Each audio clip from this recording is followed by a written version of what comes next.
Evangelho segundo João, capítulo 20, de 11 a 18.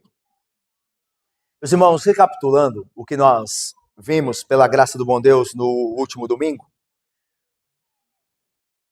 é o terceiro dia, então, que Jesus, desde que Jesus fora crucificado, o terceiro dia desde a crucificação do nosso Senhor. E o texto nos informou, no início do capítulo 20 de João, que era o primeiro dia da semana.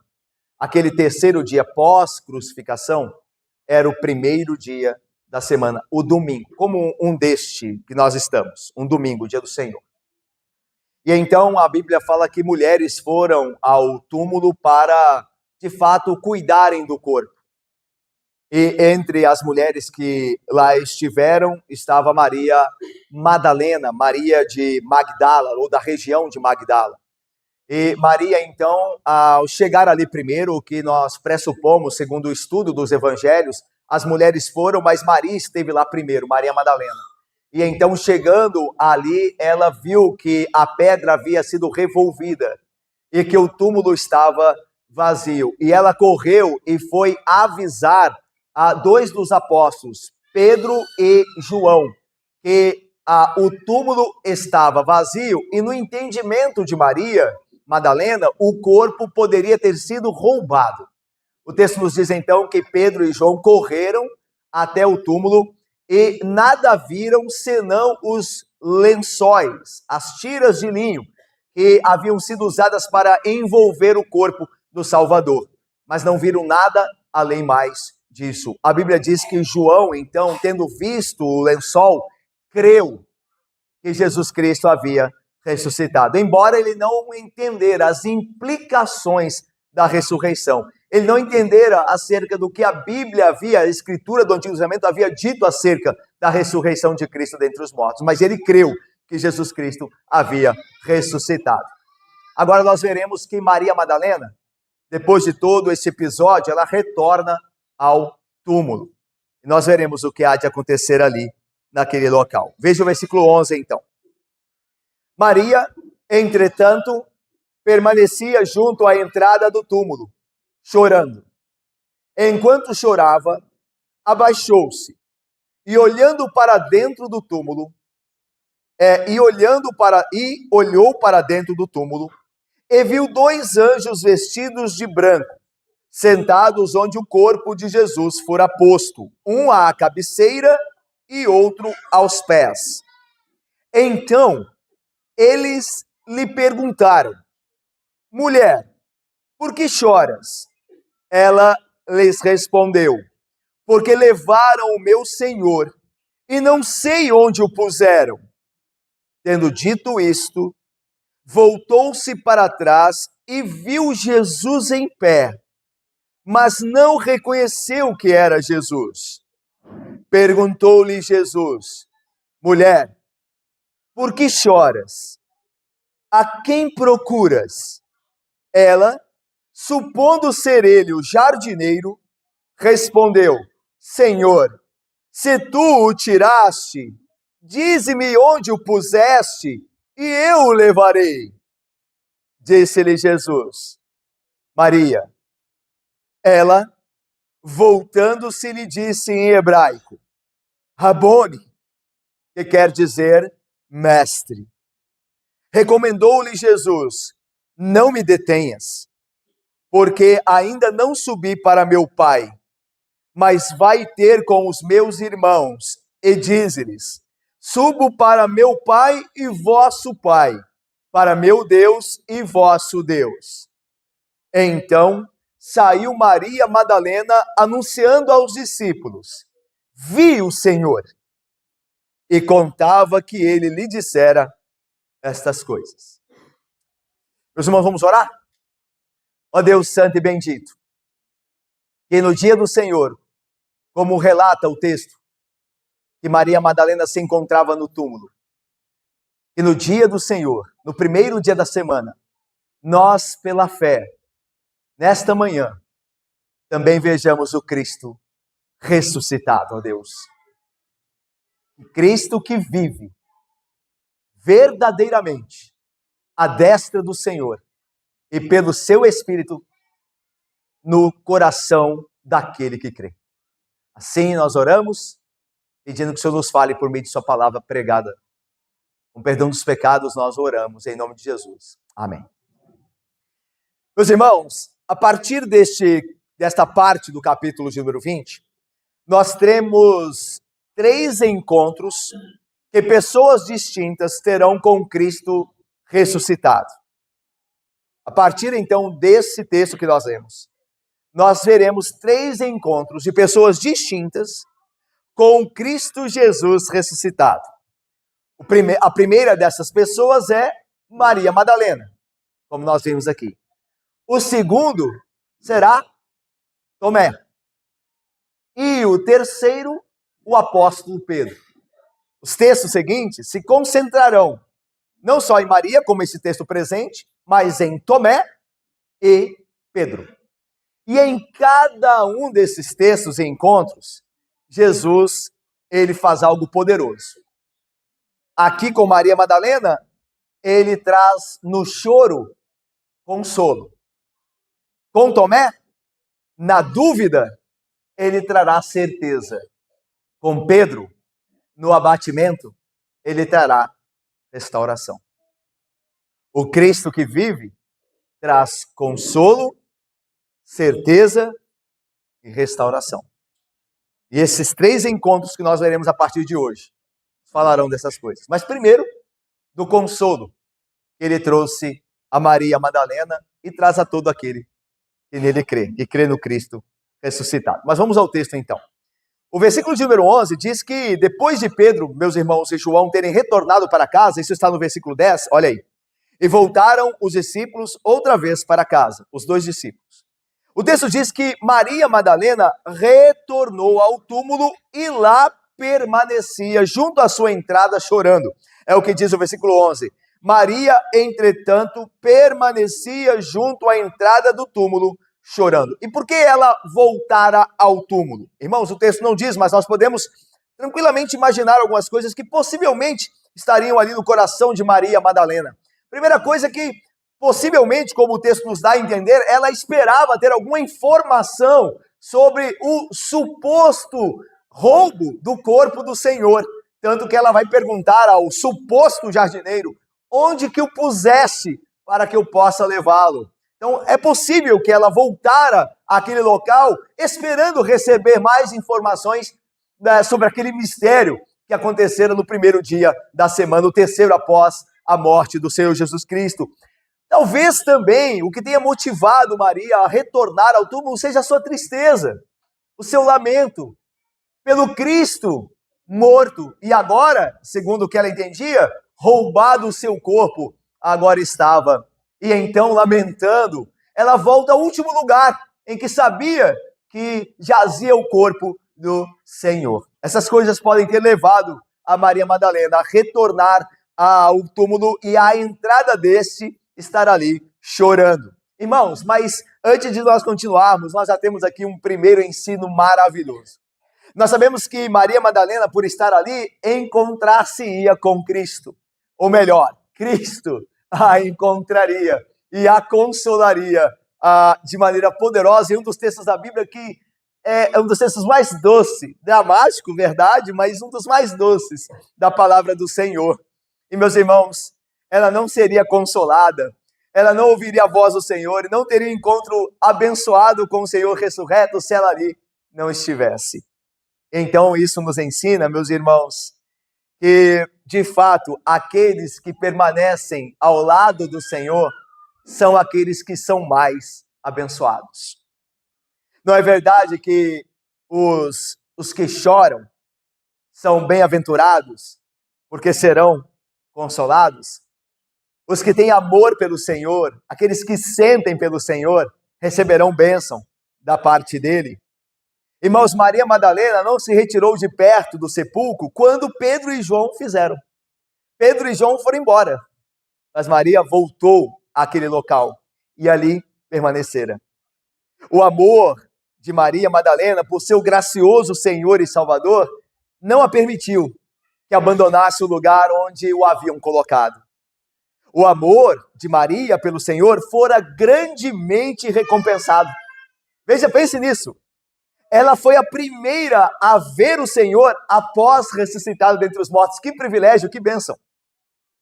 Seu amor, o amor de Maria, colheu uma grande recompensa. Ela, antes de ver o Senhor Jesus Cristo, viu os anjos.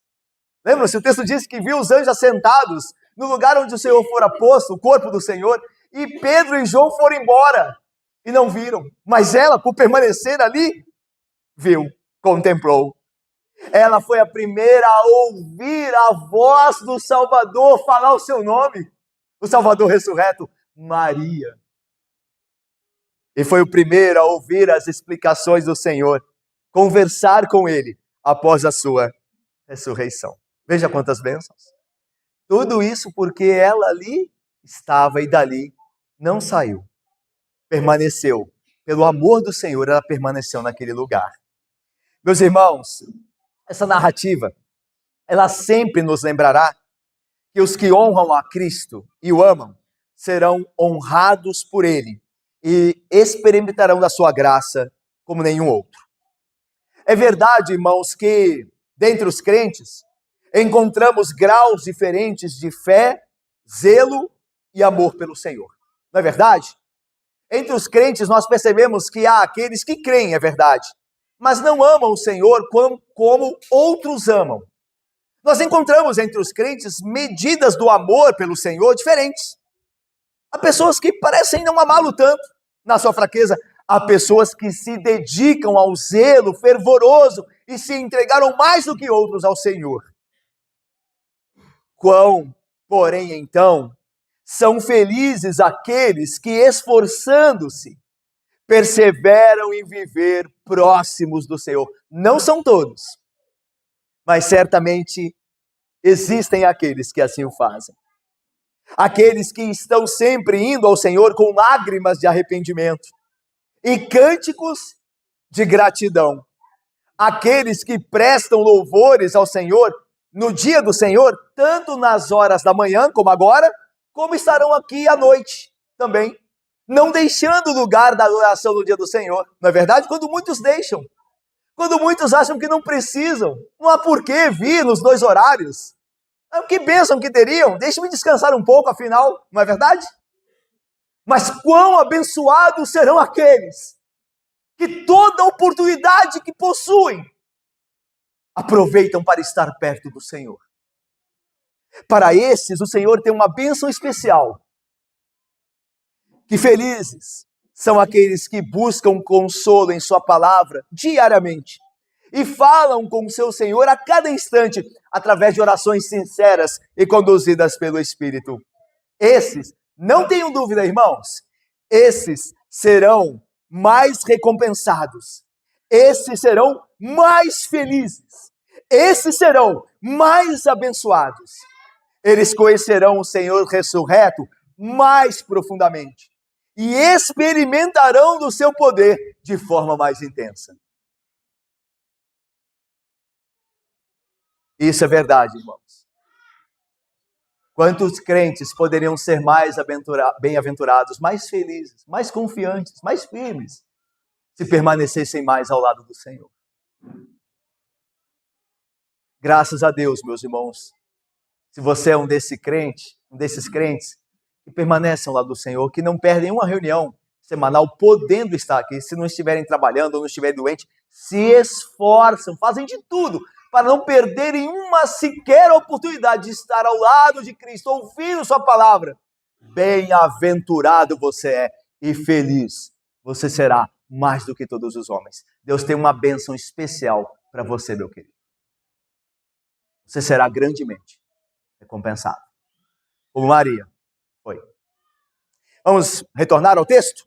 Versículo 11, no final, diz assim: enquanto chorava, abaixou-se e olhou para dentro do túmulo. Então ela fez o mesmo movimento que o apóstolo João fizera nos versículos anteriores, quando ele chegou ao túmulo. Não entrou, mas quando ela estava chorando, ela abaixou-se à entrada do túmulo e olhou dentro.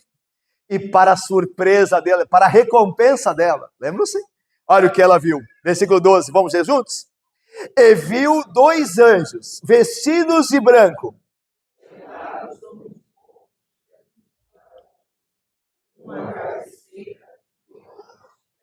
Irmãos, como dissemos no domingo passado, nos sepulcros, naqueles túmulos, principalmente em túmulos de ricos, como era esse, preparado por dois ricos, José de Arimateia e Nicodemos, havia um banco de pedra, muitas vezes talhado na rocha, para se colocar o corpo daquele que morrera, dentro da caverna, dentro do sepulcro, ok? Havia um banco. Esse banco, geralmente, ele tinha uma grande extensão. Ele se estendia por toda, de fato, o comprimento ou a largura da parede de pedra. Então, aquele banco tomava toda a parede. E lá era colocado o corpo daquele que morrera. Pois bem, Maria olhou dentro do túmulo e viu o lugar onde Jesus estava, anteriormente havia sido colocado, e viu dois anjos, vestidos de branco. Esse é o mesmo relato, irmãos, que Lucas nos dá na aparição dos anjos. Lucas diz assim: aconteceu que, perplexas as mulheres a esse respeito, apareceram-lhe dois varões, com vestes resplandecentes. Lucas 24, 4. Então Maria agora, Madalena, está vendo esses dois anjos, com vestes brancas, resplandecentes. Irmãos, essas roupas brancas e reluzentes são um símbolo para os visitantes vindo dos domínios celestiais. No Antigo Testamento, por exemplo, irmãos, os anjos regularmente aparecem como visitantes humanos. É só lembrar-se de quando os anjos apareceram a Abraão, lembram-se? E posteriormente ao seu sobrinho Ló, quando esses estiverem em Sodoma. Eles apareceram como em forma humana. Mas as vestes, como diz aqui o texto, são um sinal de que eles vieram do alto, que eles vieram das regiões celestiais. Meus irmãos, outra coisa importante aqui, não é só notar o aspecto desses visitantes celestiais, mas a maneira que eles estão sentados no local onde Jesus havia sido colocado o corpo do Senhor. Olha o texto diz, meus irmãos, que estava um à cabeceira e o outro aos pés. Irmãos, isto nos faz lembrar da Arca da Aliança do Antigo Testamento. Vocês se lembram que no propiciatório, o que era o propiciatório da arca? Era a tampa da arca. O propiciatório é a tampa da arca. Então, as tábuas da lei foram colocadas dentro da arca e a arca foi tampada com o propiciatório, com a tampa. Esta tampa, o propiciatório, possuía dois querubins, um em cada extremidade. O texto de Êxodo diz assim, quando Deus fala da confecção da arca, e em específico do propiciatório, da tampa. Farás também um propiciatório de ouro puro, uma tampa para a arca, de ouro puro. De 2,5 côvados será o seu comprimento, e a largura de 1,5 côvado. Farás 2 querubins de ouro batidos farás nas duas extremidades do propiciatório. Êxodo 25, 17 e 18. Agora que Maria vê os anjos assentados no local, no banco onde Jesus fora posto, eles estão nas duas extremidades, um à cabeceira e outro aos pés, lembrando do lugar da presença de Deus. A arca era considerada o trono de Deus na terra, o lugar onde Deus está, onde ele é colocado. Irmãos, tudo ali que Maria viu levou a entender que aquilo que estava acontecendo naquela manhã não era obra dos discípulos, nem obra de ladrões, mas obra do próprio Deus. Aquele túmulo vazio estava preenchido completamente da glória de Deus, do poder de Deus. O que aconteceu com Cristo foi por meio do poder de Deus, não obra humana, mas do poder de Deus. Agora veja, os anjos vão falar com Maria. Ela os vê, e aí o versículo 13 diz assim: então eles lhe perguntaram, disseram a ela: mulher, por que choras? Irmãos, essa foi uma reprimenda gentil dos anjos. A ideia é: mulher, você não deveria estar chorando. Por que você está chorando? Não é hora de chorar, mulher. Você não deveria estar chorando. Irmãos, a resposta de Madalena, que ela dará agora aos anjos, demonstra que ela ainda não havia transcedido a explicação que havia dado anteriormente aos discípulos, dizendo que o corpo do Senhor havia sido roubado. Olha o versículo de número 13, o final. Ela lhes respondeu, porque levaram o meu Senhor e não sei onde o puseram. Então, enquanto ela respondia, Leda querida, Luci, minha irmã Rose, Alana, enquanto querido presbítero Evanildo, diácono Roberto, enquanto ela conversava com os anjos, e anteriormente os anjos com ela, então o Senhor Jesus se colocou atrás dela. Talvez ela tenha percebido um vulto passando. E aí então diz o texto, versículo 14, tendo dito isto, voltou-se para trás e viu Jesus em pé, mas não reconheceu que era Jesus. Por que ela não reconheceu? Por que ela não reconheceu o Senhor Jesus? Por que ela não reconheceu o seu Jesus? Alguns têm argumentado que talvez ela estivesse triste demais para isso, cabisbaixa demais. Os seus olhos, encharcados, por assim dizer, de lágrimas, não a permitiam olhar com precisão, com atenção completa para o Senhor Jesus.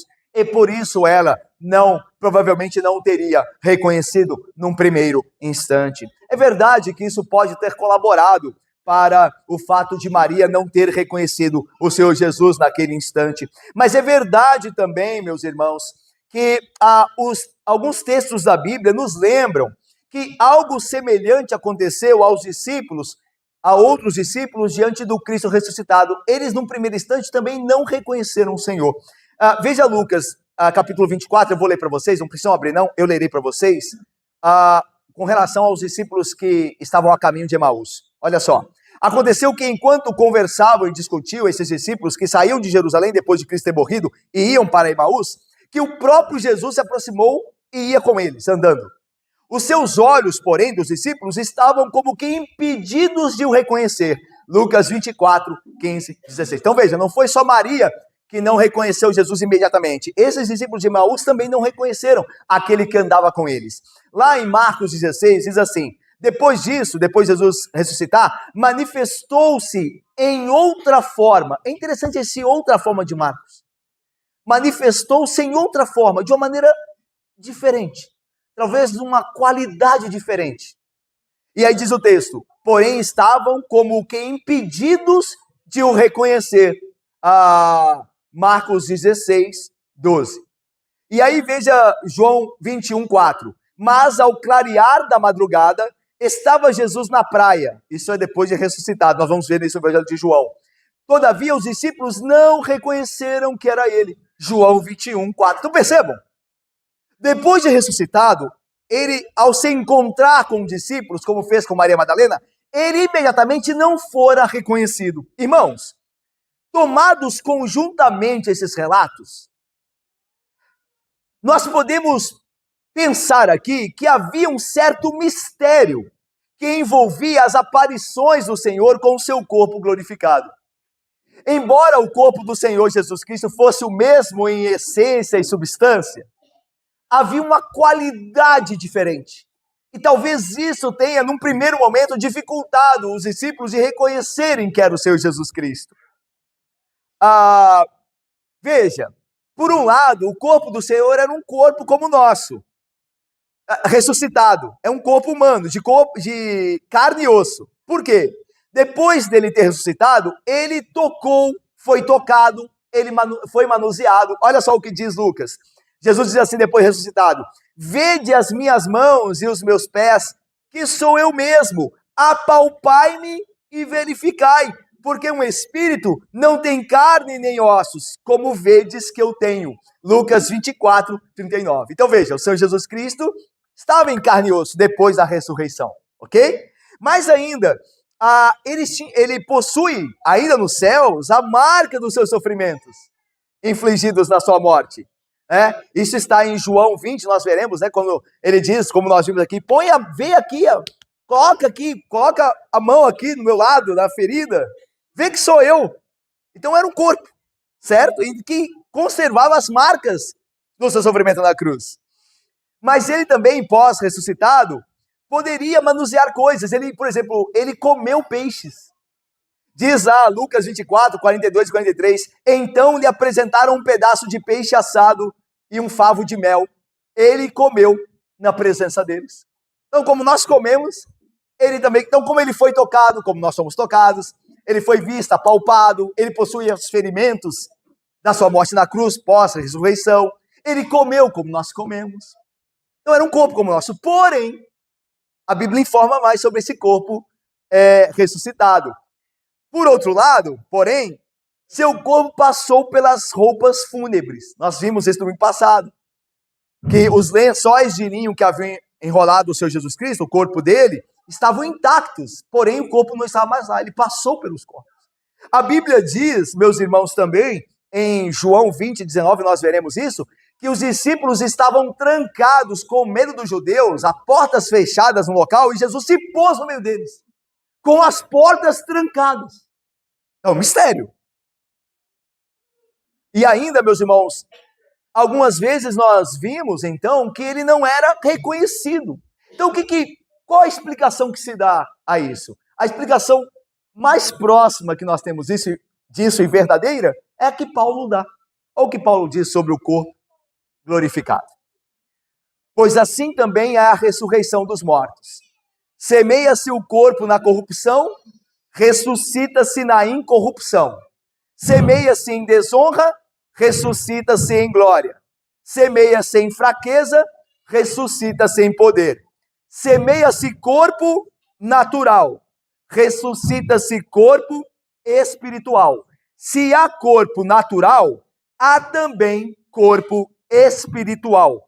1 Coríntios 15, 42 a 44. Então, irmãos, se há corpo natural, há um corpo espiritual, de qualidade espiritual. Então, isso é um mistério. Mas é possível que essa nova qualidade do corpo do Senhor Jesus Cristo, corpo de carne e osso, mas porém ressuscitado e glorificado, esta nova qualidade fez com que talvez os discípulos tivessem dificuldade, assim como Maria, para reconhecê-lo imediatamente. Vamos continuar o texto então, versículo 15, olha aí, vamos ler juntos, versículo 15. Perguntou Jesus então a Maria, vamos lá? Perguntou-lhe Jesus, mulher, por que choras? A quem? Novamente, irmãos, Jesus está dizendo a Maria que ela não deveria chorar agora, como os anjos a exortaram gentilmente, Jesus também o faz. Mulher, por que você chora? Você não devia estar chorando. E aí faz uma pergunta, acrescenta outra pergunta aqui. Ele diz assim, a quem você procura? E a ideia não é que o Senhor Jesus Cristo quer ser irônico com Maria ou brincar com ela naquele momento. Claro que não. A ideia é que o Senhor quer que ela pense em que tipo de Messias ela confia. Num que a morte tem poder sobre ele? Ou em um que venceu a morte? Quem é o seu Senhor? Quem você está procurando? Que Messias que você procura? É um que está crucificado até hoje e nada pode, não tem poder nenhum? Ou um poderoso Messias? O que venceu a morte? O que pode e fará, como prometeu, guardar a sua vida até o fim? Qual é o tipo de Messias que você procura? Então a ideia é essa, quem você procura? Por que você está chorando? Qual é o Messias em que você colocou a fé? Essa é a ideia. Jesus quer que Maria pense nisso. Irmãos, aqui nós aprendemos outra coisa importante para nós. Muitas vezes, meus irmãos, nós nos entristecemos e lamentamos sem nenhuma razão para isso. Lá estava o Senhor de Maria, ressurreto. Lá estava o Senhor dela em carne e osso com seu corpo glorificado. Porém, ela achava que ele continuava morto e que seu corpo havia sido roubado. Assim como Agar, lembram-se de Agar, serva de Abraão, a quem ele despediu, mãe de Ismael, lembram-se? Assim como Agar, a serva de Sara, quando no deserto chorava a sua sede de seu filho, sem perceber que havia ali próximo uma fonte de água. É interessante que lá em Gênesis diz que Agar com Ismael começou a chorar a sua morte e a sua sede no deserto. Mas o texto vai mostrar isso, havia uma fonte de água próximo dela. E ela estava chorando como se não existisse. Assim, semelhante a ela, a Agar, Maria aqui. Ela está chorando o Senhor morto, quando tem ressuscitado diante dela. Irmãos, essa, infelizmente, é a experiência de muitos de nós aqui. E pode ser a sua experiência também. Quantas lágrimas derramadas pelo que não temos, quando o maior tesouro que é Cristo está à nossa disposição. Você tem murmurado? Será que você tem murmurado pelo que você não tem, quando em Cristo você tem todas as coisas? Será que você tem sido pouco agradecido? Que dia após dia o Senhor te encontra a murmurar e lamentar por razões que você não deveria fazê-lo. Enquanto deixa de ter alegria, contentamento, satisfação no Senhor Jesus, morto e ressuscitado. Irmãos, a ansiedade nos tira a paz. Muitos andam ansiosos por muitas coisas. E, meus irmãos, nem 1/3 da nossa ansiedade que temos irá realmente realizar-se. Você sofre e chora por coisas que nem acontecerão. Meu irmão, a palavra de Deus jamais falhará. E ela tem dito que bondade e misericórdia certamente te seguirão todos os dias da sua vida. Bondade e misericórdia certamente te seguirão, Ieda, todos os dias da tua vida. Por que choras?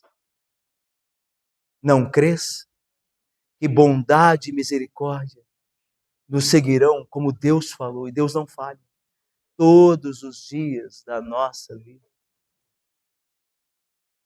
O verbo hebraico de seguir aqui, seguirão, na verdade é perseguir. O verbo hebraico não é seguir, tem uma força maior, é perseguir. Eu não sei por que na nossa tradução, óbvio, não deixa de estar errado, claro, mas por que a nossa tradução não preferiu perseguir? Porque esta é a ideia. Bondade e misericórdia nos perseguirão, mesmo que você e eu não queiramos. A bondade e a misericórdia do Senhor nos caçará e nos encontrará. Não é verdade? Você e eu fugimos muitas vezes do Senhor. Deixamos os seus caminhos. E o que Ele faz? Ele nos persegue e nos encontra com bondade, misericórdia e graça. Por que você chora? Por que você está chorando? Você não devia chorar. Não com um Salvador como este. Irmão, se Maria Madalena tivesse encontrado o sepulcro ainda fechado e com um selo em seu interior, o corpo do Senhor não estivesse ali, com certeza ela deveria chorar. E nós, juntamente com ela. Mas não foi isso que ela encontrou. Ela encontrou o túmulo vazio e o Senhor ressuscitado. Portanto, a pergunta que o Senhor faz a ela cabe a nós também. Por que choras? Jesus te ordena o seguinte: não chores. Eis que o leão da tribo de Judá, a raiz de Davi, venceu. Apocalipse 5, 5. Não chores. O leão de Judá, a raiz de Davi, venceu. Não chores mais. Nós não temos mais motivo de vivermos tristes, se cremos no Cristo vencedor, ressurreto. Mas o entendimento de Maria continuava obscuro. Olha aí, versículo de número 15, na continuação. Ela, supondo ser ele o jardineiro, respondeu: Senhor, se tu tiraste, dize-me onde o puseste e eu o levarei. Ela continua ainda sem entender e sem reconhecer o Senhor Jesus Cristo. Mas agora tudo vai mudar. Onde os olhos de Maria falharam, os ouvidos, não falharam. Quando ela ouviu a voz do Senhor. E é assim, não é? O justo não viverá pelo que vê, viverá pelo ouvir da palavra de Deus. Bem-aventurados os que não viram e creram naquilo que ouviram. E é a palavra de Deus que fará com que Maria reconheça o Senhor. Olha o texto, versículo 16. Disse-lhe Jesus: Maria. Ele apenas a chamou pelo nome E isso abriu todo o entendimento dela. Não é verdade neste evangelho que o pastor, o bom pastor, chama as suas ovelhas pelo nome? Então ele chamou Maria. E o texto diz então, irmãos, que ela haveria de voltar-se para ele e dizer, mestre. E aí ela o reconheceria. Irmãos, Spurgeon, quando um teólogo batista de séculos passados, ele nos traz uma lição muito magnífica desse encontro com Jesus aqui, com Maria no jardim. Lembram-se, eles estão no jardim. Tanto que Maria acha que Jesus é um jardineiro. Vocês se lembram de uma mulher que Deus foi ter com ela também no jardim. Só que a palavra que Deus trouxe para aquela mulher no jardim não foi boa. Foi uma sentença. Lembram-se? De Eva no jardim, do que Deus falou com ela, de tristeza multiplicada, de dor multiplicada, mas o Cristo ressurreto tem outra palavra. Em Cristo, Deus traz outra palavra, a mulher. Traz uma palavra de consolo. No jardim também. Em Cristo você não terá mais tristeza, minha irmã. Em Cristo você terá vida e esperança, hoje e para sempre. Ele em Cristo tem uma nova palavra para você, não só para mulheres, mas para homens também. Uma palavra de consolo, uma palavra de vida, uma palavra de restauração, uma palavra de esperança certa. Em um jardim, Deus em Cristo não traz mais uma sentença, mas perdão e consolo em Cristo Jesus. O texto diz que ela, tendo ouvido o seu nome falado pelo Salvador, voltou-se e disse em hebraico ao Senhor, Raboni. É uma palavra aramaica, mas João, o evangelista, já traduz para nós facilitando. A palavra significa, o termo significa mestre. É interessante que se o pastor chama as ovelhas pelo nome, as ovelhas reconhecem a sua voz e o seguem. Não é? O bom pastor chama as ovelhas pelo nome. Elas reconhecem a sua voz e o seguem. É o que está acontecendo aqui, a dinâmica. Jesus chama a ovelha pelo nome, Maria, e ela o reconhece e segue. Raboni, mestre. Irmãos, seus olhos, como dissemos, falharam, mas seus ouvidos não podiam se confundir com relação à voz do Senhor. A tristeza e o desespero são vencidos agora pela palavra do Senhor. A palavra do Senhor. Maria, a palavra, é a palavra que nos dá alegria e ânimo. A palavra de Deus, que vence as nossas tristezas, como venceria a de Maria aqui. Versículo 17 pressupõe que Maria se lançou sobre o Senhor e o agarrou, e o abraçou, e se prendeu a ele. É o que dá a entender pelo versículo 17. Olha só o versículo 17, vamos ler juntos? Leiamos. Recomendou-lhe Jesus, não me detenhas.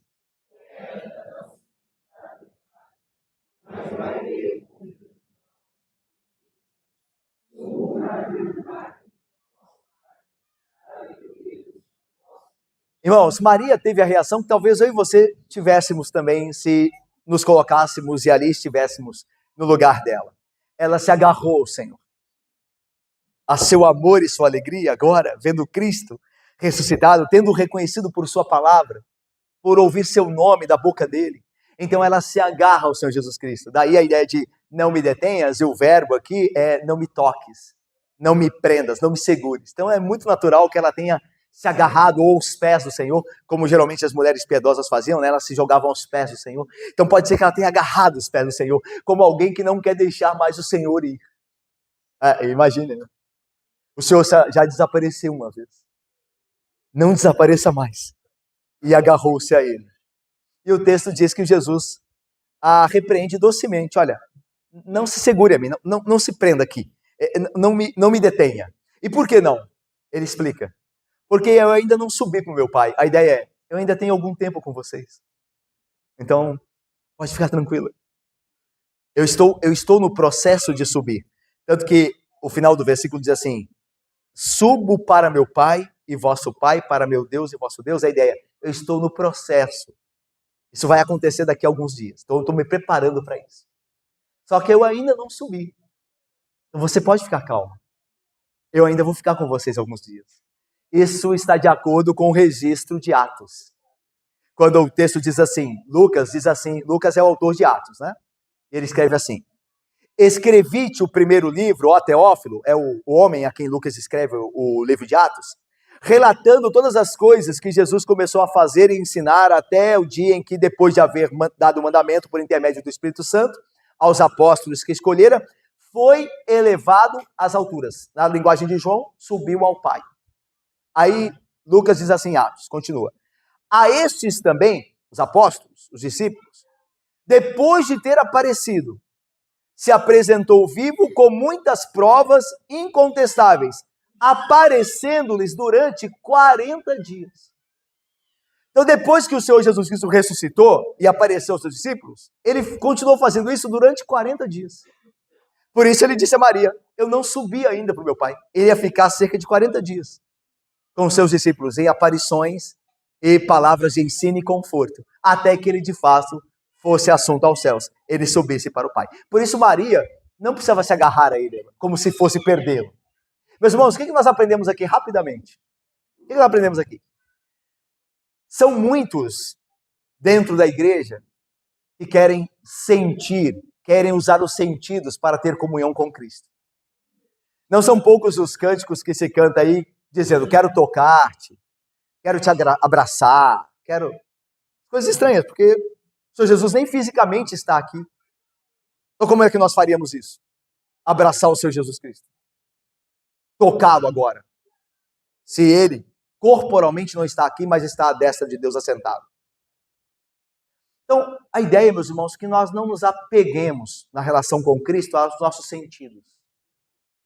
Muitas pessoas querem vir à igreja e sentir. Elas querem se arrepiar.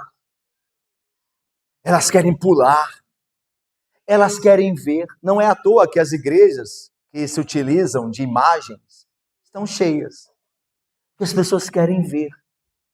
Elas querem ter uma relação com Jesus Cristo com os sentidos. Não espiritualmente, mas através dos sentidos.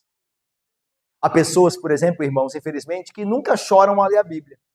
Mas basta ver um filme. Mas ao ler a Bíblia, ouvi-la. Veja. E Jesus diz, não precisa disso, Maria. Não precisa agarrar a mim. Como se fosse fundamental ter a minha presença física ou senti-la com sentidos. Antes de tudo, é preciso ter Jesus no coração. E isso não quer dizer que Jesus ressuscitou no nosso coração apenas. Nada disso. Ele ressuscitou como um fato histórico, real.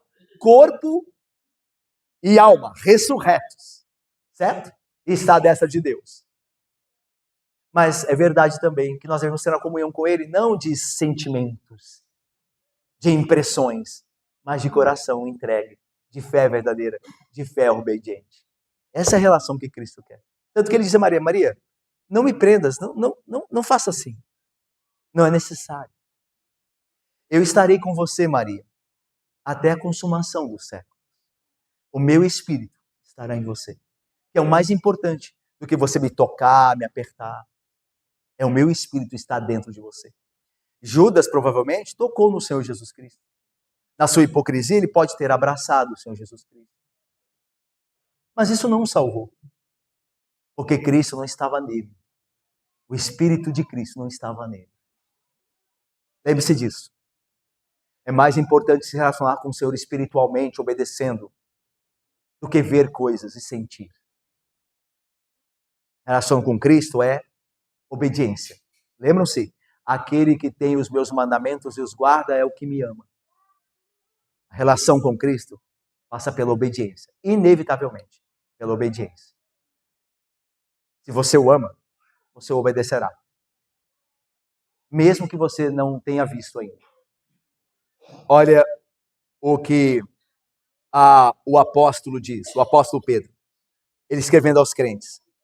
Jesus, a quem não vendo visto, amais. Pedro escreveu aos crentes que não tinham vivido com o Senhor Jesus Cristo. Jesus Cristo, a quem vocês não tendo visto, vocês amam. E como é que vocês amam? Obedecendo os mandamentos. Vamos terminar? Olha aí o versículo 18. Diz aí. Então saiu Maria Madalena anunciando aos discípulos. Vi o Senhor e contava que ele lhe dissera estas coisas. E é interessante, irmãos, eu termino aqui com duas coisas. A primeira é que a Bíblia não faz nenhuma questão de esconder o fato de que Maria Madalena foi a primeira testemunha. Isso é muito significante. E talvez vocês já saibam o porquê. Porque naquela época, irmãos, infelizmente, mas era comum, o testemunho de uma mulher não era confiável.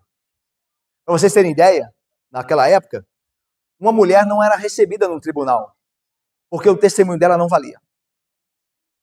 Irmãos, se os homens que escreveram o Evangelho quisessem nos contar uma mentira, que Jesus Cristo ressuscitou, e quisessem dar a impressão que esta mentira é uma verdade, eles teriam colocado que uma mulher foi a primeira testemunha, sabendo que naquele contexto, naquela sociedade, ninguém daria crédito a uma mulher. Pense comigo. Era muito melhor omitir Maria Madalena e colocar os discípulos homens dando testemunho. Mas a Bíblia não se preocupa com isso. Por quê? Porque a Bíblia é a verdade, irmãos, e a verdade prevalecerá. Para a Bíblia não importa o fato de ter sido uma mulher, uma fiel mulher e piedosa mulher, a primeira testemunha. Porque a Bíblia é a verdade. E nós estamos aqui pela verdade, através também do testemunho de uma mulher sobre o Cristo ressuscitado. A Bíblia não precisa falsificar nada. A Bíblia não precisa dar um jeitinho. A Bíblia é a verdade. E a verdade sempre resplandecerá. Ela sempre vencerá. Eu termino com o fato do Senhor Jesus Cristo ter chamado os discípulos de irmãos. Vá dizer aos meus irmãos. Olha aí o versículo de número 17. Recomendou-lhe Jesus: não me detenhas, porque ainda não subi para meu Pai, mas vai ter com os meus irmãos. E diz-lhes: subo para meu Pai, vosso Pai, para meu Deus e vosso Deus. Eu termino aqui. Irmãos, por que Jesus fala assim, ó? Subo para o meu Pai e vosso Pai, para o meu Deus e vosso Deus. Por que ele não disse assim, ó? Eu subo para o nosso Pai e nosso Deus? Já resumia, já dava um jeito de... Não, ele faz questão de dizer, para o meu Pai e vosso Pai, para o meu Deus e vosso Deus. Porque a relação de Cristo com o seu Pai e Deus é singular.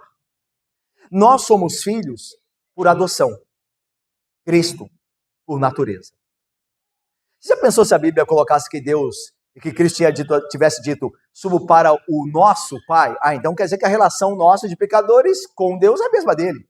Ele falou nosso Pai, então é a mesma coisa. Então talvez ele não seja Deus, como de fato alguns querem entender, mas ele fez questão de separar as coisas. Para o meu Pai e vosso Pai. Não quer dizer que Deus nos ama diferentemente ou menos do que ama o seu Filho, porque nós estamos no Filho. Então ele nos ama como ama o Filho, com o mesmo amor poderoso. Só que a relação em termos de natureza é diferente. Jesus é o Filho unigênito, o único Filho de Deus, por natureza. Nós somos, graças a Deus, por adoção. Por isso ele faz essa separação aqui. Mas o meu ponto final é o seguinte.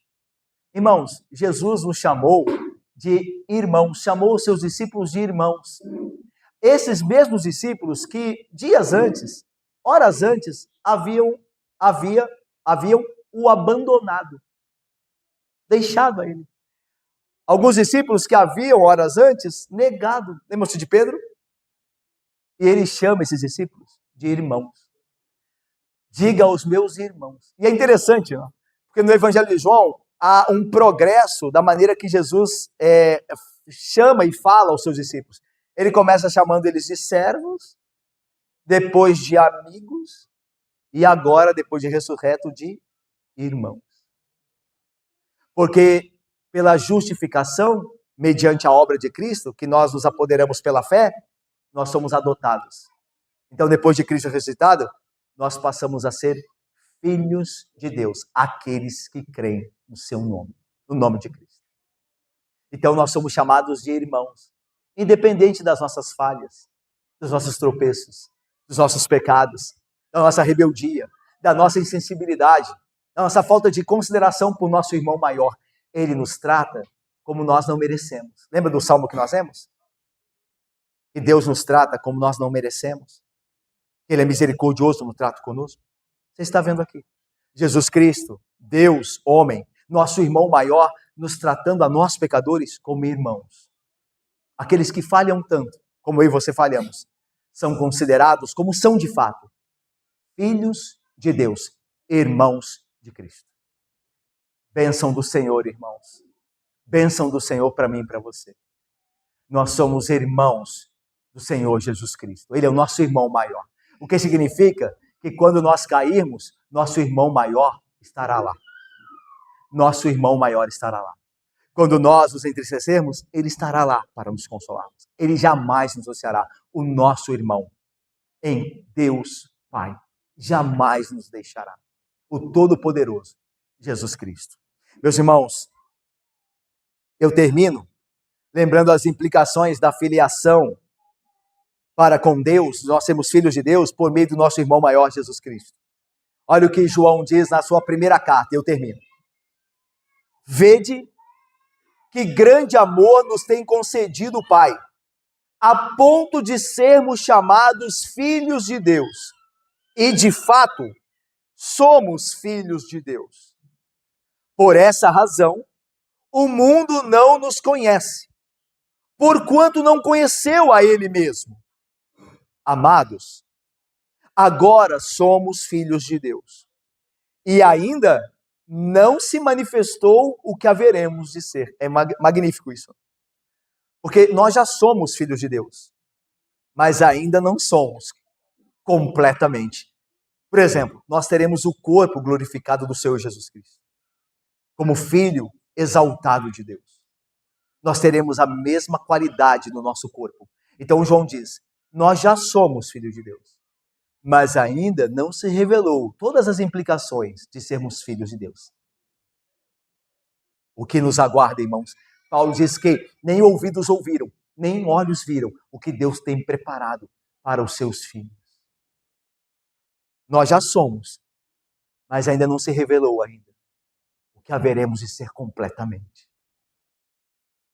E aí, olha como João termina. Sabemos que quando Cristo se manifestar, seremos semelhantes a Ele. Corpo e alma, semelhantes a Ele. Porque haveremos de vê-lo como Ele é. Agora veja a implicação final disso. Se você é um filho de Deus em Cristo, e a si mesmo se purifica todo aquele que tem essa esperança, assim como Jesus Cristo mesmo é puro. 1 João 3, 1, 3. Se você é um filho de Deus e tem essa esperança de não só sê-lo agora, mas de ser como Jesus Cristo é, então você se purificará agora. Você se santificará, se esforçará para ser santo agora, porque você tem essa esperança. Então, meu irmão, eu termino lhe desafiando com a seguinte palavra. Se você é um filho de Deus, viva como tal. Se você é um filho de Deus pela graça, viva como tal. Deus abençoe. Amém, irmãos. Meus irmãos, eu vou convidar aos presbíteros da igreja